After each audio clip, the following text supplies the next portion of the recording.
There is a quiet truth few really understand. Some people feel everything very strongly, yet they are not weak. They see much, but stay steady. They carry the world's weight, but they do not break under it. If you have been told you are too sensitive, yet you know your heart is like steel.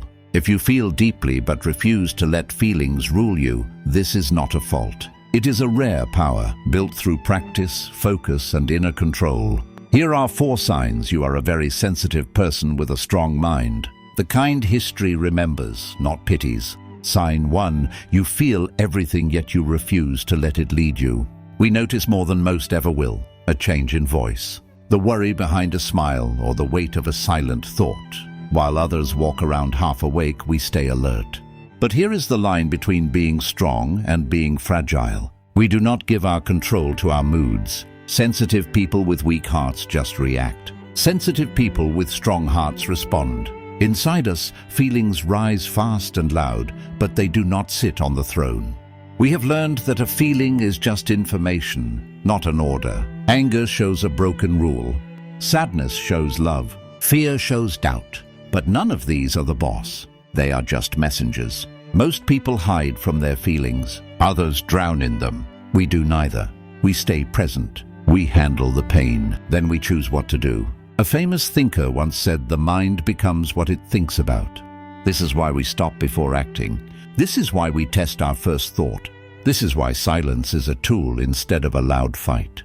We know one bad reaction can ruin years of quiet work. One slip can show too much. One moment of losing our cool can give power to someone who did not earn it. So we practice holding back. Another teacher said it is not events that hurt us, but what we think about them.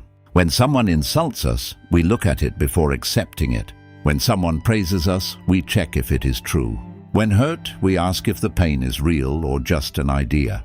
This is not being cold. This is being smart with your heart. Because we feel deeply, we know the cost of losing control. We have seen how rage blinds the mind and fear kills dreams. So we choose to be the master. People often guess wrong about us. They see sensitivity and expect drama. Instead, they find peace. They expect weakness and meet strength. The strongest people are often the most sensitive because they have learned to carry a heavy load without dropping it. Sign 2, you seek being alone not to run away, but to get better. We are often misunderstood here. Some think our need for quiet means we are scared or distant. It does not. We step away not because we cannot handle people, but because we refuse to be shaped by noise. Sensitive people with weak minds want busy things to escape their thoughts. Strong ones do the opposite. We walk away on purpose to fix ourselves. In the quiet, our senses start to work right again. The world is loud. Silence teaches us what to pick. Every feeling we took in during the day is processed in the quiet. This is where strength is made. A wise man once warned that being with people all the time weakens the mind because there is no space to think. We know this in our souls. When alone, we are not lonely. We are working. We fix messy thoughts. We separate lies from the truth. Being alone brings back our control. Without this time, sensitivity is too much to carry. With it, it becomes clear sight.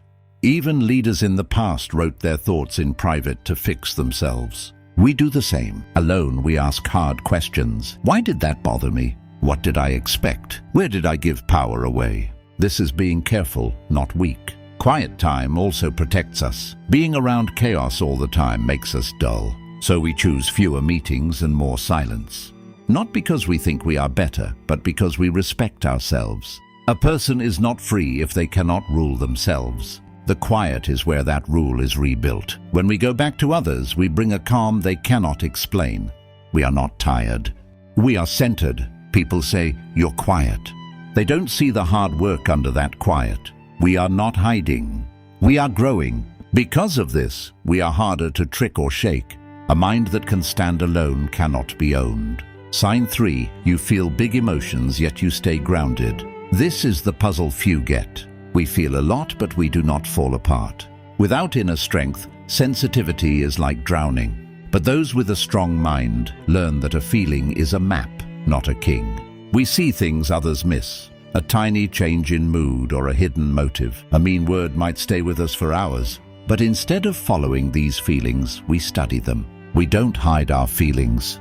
That would be lying to ourselves. But we don't make them a big show either. We ask, what is this telling me? This gap is where strength lives. When we get mad, we feel it but wait to act. When sad, we let it be but don't let it ruin tomorrow. When scared, we listen but decide if we should obey. Most people just act. We decide. When feelings no longer drive what you do, sensitivity becomes a superpower. We can feel for others without losing ourselves. A wise man said the mind is colored by its thoughts. We watch what stays. We feel deeply but don't hold on to hate. We see pain but don't live in it. This is training. Over time, it builds power. Others break under stress because they never learned to sit with bad feelings. We did. This is why we look calm in a storm. Not because we feel nothing, but because we have practiced. We don't trust our first feeling blindly. We check it against logic. A wise teacher warned that anger takes us where reason cannot go. So when our heart beats fast, we breathe. We step back. We choose to stay in control. This builds a power that others can feel right away. Sign 4, you need quiet time not to hide but to grow. We don't like being alone because we hate people. We like it because noise makes us lose our way. For a sensitive person with a strong heart, constant noise is tiring. Too many voices and too many demands, so we leave on purpose. Quiet is like a reset button. It is where the world's mess settles and we can hear ourselves again. Great minds always return to silence to get sharper. Alone, we look at what we learned. Conversations are played back to find the truth. We see what matters. Without this, we get overwhelmed. With it, we get wisdom. We see what takes our energy and what gives it back. We see where we stayed true and where we failed. If you are never alone, you are never truly yourself. The more we practice being alone, the less we need others to tell us we are good. We talk less but say more. We put up with less but stay fair. This is not being cold. It is being wise. When you feel deeply, you cannot be messy with your world. Quiet time is both a wall and a school. The more you like being alone, the stronger you are when you are with others. We no longer beg to be understood. We don't react to every change in energy. We aren't carried away by the crowd. Strength comes from ruling what is inside you. Silence is where you learn that. Alone we pick our thoughts. Alone we practice being steady. Alone we find what matters. We do not fear being alone. We fear being lost in the noise. The quiet is our shop. It clears away lies. It makes us brave. It turns feelings into wisdom. And when we come back, we are not empty. We are sharp, steady, and hard to shake. That is not weakness. That is quiet, strong power.